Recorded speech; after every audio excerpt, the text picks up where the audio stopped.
आइए आज हम पुनः हरिवंश राय बच्चन की प्रसिद्ध कविता आत्म परिचय पार्ट 2 का विश्लेषण करेंगे। इसके अंतर्गत काव्यार्थ पंक्तियों का लयात्मक वाचन, भावार्थ, भाव सौंदर्य, शिल्प सौंदर्य, अलंकारों का विवेचन, लघु प्रश्नोत्तरी आदि पर चर्चा की जाएगी। मैं और जग और कहाँ का नाता, मैं बना कितने जग रोज मिटाता, जग जिस पृथ्वी पर जोड़ा करता वैभव, मैं प्रतिपग से उस पृथ्वी को ठुकराता। के.वी. बच्चन क्या कहते हैं, ध्यान दीजिए। मैं और जग और कहाँ का नाता। कवि हरिवंश राय बच्चन ये कहते हैं कि मैं और हूं और यह संसार और है। मुझ में और संसार के लोगों में कोई नाता रिश्ता नहीं है। यहां पर आप देखिए और का 3 बार प्रयोग हुआ है, जिसमें पहले और का अर्थ है भावना युक्त प्रेमी व्यक्ति, दूसरे और का अर्थ है तथा, और तीसरे और का अर्थ है सांसारिकता में डूबा हुआ एक आम व्यक्ति। इसलिए कवि ये कहना चाहता है कि मैं तो प्रेमी व्यक्ति हूं तथा यह संसार सांसारिकता में लिप्त है, अतः मुझ में और इस संसार में कोई रिश्ता नहीं है। कहाँ का नाता, आखिर कहाँ का रिश्ता नाता है। मैं बना कितने जग रोज मिटाता। इसमें कवि कहता है कि धन संपत्ति और ऐश्वर्य समृद्धि से जुड़ा हुआ यह संसार मैं नहीं बनाता। मैं तो एक ऐसे संसार की रचना करता हूं जिसमें सिर्फ प्रेम ही प्रेम हो। मैं उस संसार की रचना करता हूं और जब देखता हूं कि कहीं ना कहीं इसमें कुछ कमी आ गई है तो फिर उस बनाए हुए संसार को फिर से मिटा देता हूं और फिर अपनी कल्पना में, अपने सपने में एक नए संसार की रचना करता हूं। जग जिस पृथ्वी पर जोड़ा करता वैभव। जग माने संसार। इस संसार के लोग इस पृथ्वी पर आने के बाद, यानी जन्म लेने के बाद, उनका एकमात्र उद्देश्य होता है धन संपत्ति, वैभव, ऐश्वर्य, समृद्धि का संचय करना और उसी में सुख की खोज करना। इसलिए कवि ने क्या कहा, जग जिस पृथ्वी पर जोड़ा करता वैभव, मैं प्रतिपग से उस पृथ्वी को ठुकराता। सारे संसार के लोग जिस धरती पर आकर के धन संपत्ति, ऐश्वर्य, वैभव आदि को एकत्रित करते हैं, मैं हर पग पर ऐसी पृथ्वी को ठोकर मारता हूँ। कहने का अर्थ यह हुआ कि कवि धन संपत्ति, वैभव, समृद्धि आदि की चाह नहीं रखता, क्योंकि वह तो प्रेमी व्यक्ति है और दुनिया को प्रेम एवं सद्भावना का संदेश देना चाहता है। यहाँ पर हम देखेंगे कवि ने ऐसा कहा है कि मेरा और संसार का नाता क्यों नहीं है, क्योंकि यह जो संसार है वह आसक्ति है और कवि एकदम अनासक्त है। इसलिए कवि का और इस संसार का कोई नाता रिश्ता नहीं है। यहाँ पर और शब्द का 3 बार प्रयोग हुआ है और आप देखते हैं कि मैं पहले ही बता चुका कि और के 2 अर्थ हैं, अतः यहाँ पर यमक अलंकार की सृष्टि हुई है। बना में पुनरुक्ति प्रकाश अलंकार है। साथ ही प्रतिपग में दोनों शब्दों के पहले वर्ण जो हैं वो पा हैं, इसलिए यहाँ पर 6 का अनुप्रास अलंकार होगा। कवि किसे ठोकर मारता है और क्यों ठोकर मारता है, कई प्रश्न बन सकते हैं। कवि उस धरती को ठोकर मारता है जहाँ धन संपत्ति वैभव ऐश्वर्य आदि को महत्व दिया जाता है और प्रेम के लिए कोई स्थान नहीं होता। आइए अब हम अगली 4 पंक्तियों का विश्लेषण करते हैं।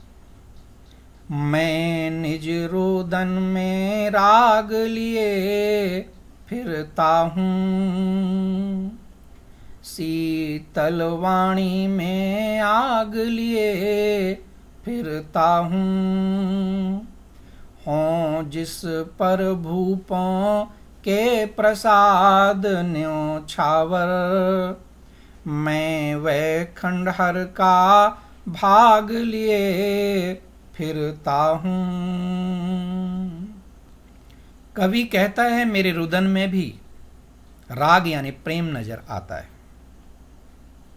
मैं अपने गीतों में प्रेम के आंसू लेकर के फिर रहा हूं। शीतल वाणी में आग लिए फिरता हूं। मेरी वाणी तो शीतल है, पर उसमें आग यानी जोश, क्रांति, बदलाव की आग लिए घूम रहा हूं। कवि कहना चाहता है कि प्रेम की अधिकता तो मेरे अंदर है और वह मैं प्रेम लिए फिर रहा हूं। मेरी वाणी तो शीतल है, पर उसमें क्रांति की आग है, प्रेम की आग है, जिसे मैं सारी दुनिया के लोगों को देना चाहता हूं। हों जिस पर भूपों के प्रसाद न्योछावर। कवि ये कहना चाहता है कि जिस पर बड़े बड़े भूपों यानी होता है राजाओं, कवि कहता है कि जिस पर बड़े बड़े राजाओं के सुंदर सुंदर महल भी न्योछावर हो जाएं, मेरे पास वह खंडहर है, वह खंडहर का भाग है जिसमें मेरा आकर्षण है। कहने का अर्थ यह हुआ कि प्रेम की खातिर तो बड़े बड़े राजा महाराजा भी अपने महलों का परित्याग कर देते हैं। शीतल वाणी में आग होने का क्या अर्थ है? शीतल वाणी में आग का तात्पर्य यह है कि कवि की वाणी मधुर है, उसके हृदय में विरह वेदना तो है लेकिन कोमलता से भरी हुई है, किंतु अंदर आग यानी जोश, आवेग, क्रांति की भावना विद्यमान है। वह दुनिया के लोगों को इस प्रेम की क्रांति में सम्मिलित कर लेना चाहता है। कवि ने एक शब्द यहां पर कहा, वह खंडहर का भाग लिए घूम रहा है। कवि कहना चाहता है कि उसके पास तो सिर्फ प्रेम ही है, धन संपत्ति ऐश्वर्य समृद्धि आदि कुछ भी नहीं है, लेकिन यह प्रेम का खंडहर ही उसके जीवन में अब विद्यमान है। मैं रोया इसको तुम कहते हो गाना, मैं फूट पड़ा तुम कहते छंद बनाना, क्यों कवि कह कर संसार मुझे अपनाए, मैं दुनिया का हूँ एक नया दीवाना। कितनी सुंदर कविताएं कवि ने लिखी हैं।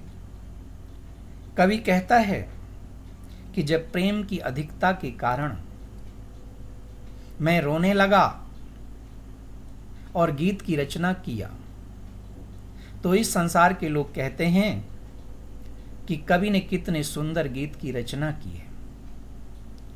मैं फूट पड़ा तुम कहते छंद बनाना। और प्रेम की अधिकता के कारण भावाभिव्यक्ति में कहने का तात्पर्य यह है कि जो मैंने सुंदर गीत की रचना की और जब मैंने उस गीत को गाया तो इस दुनिया के लोग कहते हैं कि कवि ने कितने सुंदर छंद की रचना की है। कहने का अर्थ यह हुआ कि यह संसार के लोग इस गीत में निहित जो प्रेम है, सद्भावना है, उसको नहीं जानते। उन्हें तो बाहरी तत्व गीत अच्छा लगता है, छंद अच्छा लगता है। क्यों कवि कह कर संसार मुझे अपनाए। कवि को इस संसार से इस बात की शिकायत है कि इस संसार के लोग उसे कवि क्यों कहते हैं, क्योंकि वह कवि नहीं है। क्या है? मैं दुनिया का हूं एक नया दीवाना। वो ये कहना चाहते हैं कि मैं इस संसार का एक नया प्रेमी हूं, यानी दीवाना यानी प्रेमी, जो प्रेम की भावना से एकदम भरा हुआ है और यही प्रेम इस संसार को देना चाहता है। वह दुनिया के लोगों से प्रेम करता है, उसी में डूबा रहना चाहता है। मैं दीवानों का वेश लिए फिरता हूँ, मैं मादकता निःशेष लिए फिरता हूँ। जिसको सुनकर जग झूम झुके लहराए, मैं मस्ती का संदेश लिए फिरता हूँ। मैं संसार में प्रेम दीवानों की तरह विचरण करता हूँ, दीवानों का वेश लिए फिरता हूँ। कवि कहना चाहता है कि मैं संसार में प्रेम दीवानों की तरह विचरण करता हूँ, जहां भी जाता हूं अपनी दीवानगी से लोगों को मस्त कर देता हूं। मैं मादकता निःशेष लिए फिरता हूं। मेरे काव्य में पूरी तरह से प्रेम की मस्ती और मादकता छाई हुई है। जिसको सुनकर जग झूम झुके लहराए, और उस प्रेम की मादकता को सुनकर के इस संसार के लोग झूमते हैं, झुक जाते हैं, लहराते हैं। यानी कवि ये कहना चाहता है कि मेरे गीतों में एक ऐसी मस्ती है जिसे सुनकर के लोग झूम उठते हैं, प्रेम में झुक जाते हैं और आनंद में लहराने लगते हैं। मैं सबको प्रेम की इसी मस्ती में झूमने, झुकने और लहराने का संदेश देता फिरता हूं। संसार के लोग गाना किसे कहते हैं? जब कवि प्रेम की अधिकता के कारण गीत की रचना करता है और गाता है तो लोग उसे गाना कहते हैं। कवि को इस संसार से क्या शिकायत है? कवि को इस संसार से शिकायत यह है कि लोग उसे कवि क्यों समझते हैं, जबकि वे दुनिया के एक नए प्रेमी हैं। अगला है कि कवि की मनोदशा पर प्रकाश डालिए। कवि की मनोदशा यह है कि वह दुनियादारी को बिल्कुल भी महत्व नहीं देता, वह प्रेम की मादकता में डूबा हुआ है और धन संपत्ति ऐश्वर्य आदि से विमुख होकर के दुनिया के लोगों को सिर्फ प्रेम और मस्ती में डूबे रहने का संदेश देता है। संसार के लोग किस बात को सुनकर के झूमते हैं? कवि के मस्त गीतों को सुनकर के संसार के लोग झूमते हैं। कवि इस संसार को क्या संदेश देना चाहता है? कवि इस संसार के लोगों को मस्ती का संदेश देना चाहता है। इसके भाव सौंदर्य और शिल्प सौंदर्य पर भी प्रकाश डालिए। कवि ने इन काव्यांश पंक्तियों में श्रृंगार रस की उन्मुक्त अभिव्यक्ति की है। इसमें संस्कृतनिष्ठ तत्सम शब्दावली से युक्त खड़ी बोली का प्रयोग किया गया है। अनुप्रास आदि अलंकारों का प्रयोग है और भाव के अंतर्गत कवि का एकमात्र उद्देश्य यह है कि संसारिकता से विमुख होकर के धन संपत्ति ऐश्वर्य वैभव आदि में कवि देखता है कि सुख नहीं मिलता, वास्तविक सुख तो प्रेम में मिलता है, और वही दुनिया के लोगों को इसी प्रेम भावना का संदेश देना चाहता है। अब इसमें कुछ अभ्यास के प्रश्न हैं। उन अभ्यास के प्रश्नों पर हम विचार करेंगे। कविता एक ओर जग जीवन का भार लिए घूमने की बात करती है और दूसरी ओर मैं कभी न जग का ध्यान किया करता हूँ, विपरीत से लगते इन कथनों का आशय क्या है? तो यहाँ पर पहले भी मैं बता चुका हूँ कि जग जीवन का भार लिए फिरता हूँ। कवि यहाँ पर यह कहना चाहता है कि मैं दुनिया के लोगों को द्वारा दिए जाने वाले दुख, दर्द, कष्ट और पीड़ा का भार मेरे इन कंधों पर है। मेरे को दुनिया के लोगों से फिर भी कोई शिकायत नहीं है। और दूसरी बात यह है कि मैं कभी न जग का ध्यान किया करता हूँ। कवि ये कहना चाहता है कि संसार के लोगों के इस व्यवहार से मुझे कोई भी शिकायत नहीं है। यद्यपि इस दुनिया में बहुत सी रूढ़िवादी परंपराएं, कुपरंपराएं चलती रहती हैं, सब धन संपत्ति और ऐश्वर्य में व्यस्त रहते हैं, लेकिन मैं प्रेम को ही महत्व देता हूँ। इस प्रकार से मैं इस संसारिकता की ओर बिल्कुल भी ध्यान नहीं देता हूँ। दूसरा एक अभ्यास में प्रश्न है, जहाँ पर दाना रहते हैं वहीं नादान भी होते हैं। कवि ने ऐसा क्यों कहा? इसका अर्थ यह है कि वही लोग अज्ञानी होते हैं जो अपने आप को ज्ञानवान समझते हैं, क्योंकि दुनिया के लोगों को वह इस संसार से मुक्ति का उपाय बताते हैं, लेकिन वे स्वयं नहीं जानते कि इस दुनिया से मुक्ति का उपाय तो सिर्फ प्रेम है। वह धन संपत्ति, रुपए पैसे एकत्रित करने में लगे रहते हैं और उसी में ढूंढते रहते हैं सुख, कि सुख इसी में मिलेगा। इसीलिए कवि ने तो उन्हें नादान अर्थात अज्ञानी कहा है, और वही अपने आप को वास्तव में ज्ञानी समझते हैं। यह विरोधाभास इन पंक्तियों में है। मैं और जग और कहाँ का नाता, पंक्ति में और शब्द की यहाँ पर विशेषता बताने के लिए कहा गया है। यहाँ पर और शब्द का प्रयोग 3 अर्थों में हुआ है और इसमें यमक अलंकार की सृष्टि हुई है। हम पहले और तीसरे और में देखते हैं कि इसका अर्थ अन्य, भिन्न या दूसरा है, और यहाँ पर जो पहला और है उसमें एक ऐसे व्यक्ति की ओर संकेत किया गया है जो भावना प्रधान है, जिसके अंदर प्रेम की भावना विद्यमान है। इसमें तीसरा और है, वह सांसारिकता में डूबे हुए एक आम व्यक्ति की ओर संकेत किया गया है।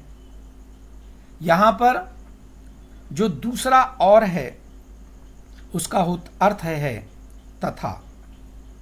इस प्रकार और शब्द के कई अर्थ हैं और कवि ये कहना चाहता है कि मैं अन्य हूँ, यह संसार मुझसे अन्य है। मैं प्रेम को महत्व देता हूँ तथा यह संसार सांसारिकता में लिप्त होकर के धन संपत्ति वैभव को महत्व देता है। इस प्रकार यहाँ और शब्द के प्रयोग से कविता में अत्यधिक सौंदर्य उपस्थित हुआ है। और इसका अंतिम प्रश्न है, शीतल वाणी में आग के होने का क्या अभिप्राय है? कहने का तात्पर्य यह है कि कवि प्रेम से भरे हुए गीत लिखता है और उन गीतों को विभिन्न कवि सम्मेलनों में बड़ी मधुर वाणी में प्रस्तुत करता है। उसमें कोमल भावनाएं विद्यमान हैं, प्रेम की शीतलता है, लेकिन इस कोमल वाणी और प्रेम की शीतलता के बीच में एक आग है। वह प्रेम की आग है, वह प्रेम की क्रांति भावना है, जिसे दुनिया के लोगों को सम्मिलित करना चाहता है, क्योंकि लोग इस क्रांति से जुड़ेंगे तभी इस संसार का और मानवता का कल्याण होगा। कहने का अर्थ यह हुआ कि यह दुनिया प्रेम और सद्भावना से चलती है। इसलिए कवि चाहता है कि प्रेम की इस आग में आएं और सभी जुड़ें तथा मानवता के कल्याण के लिए आगे बढ़ें। अभी मैंने आत्म परिचय के पार्ट 2 का विश्लेषण किया। यदि यह वीडियो आपको अच्छा लगा है तो आप अपने मित्रों को शेयर करिए ताकि वे भी इससे लाभ उठा सकें। यदि आपने सब्सक्राइब नहीं किया है तो सब्सक्राइब कर लीजिए ताकि अगले वीडियो का नोटिफिकेशन आपको मिले, और बेल आइकन भी दबाइए। आप सभी का बहुत बहुत धन्यवाद।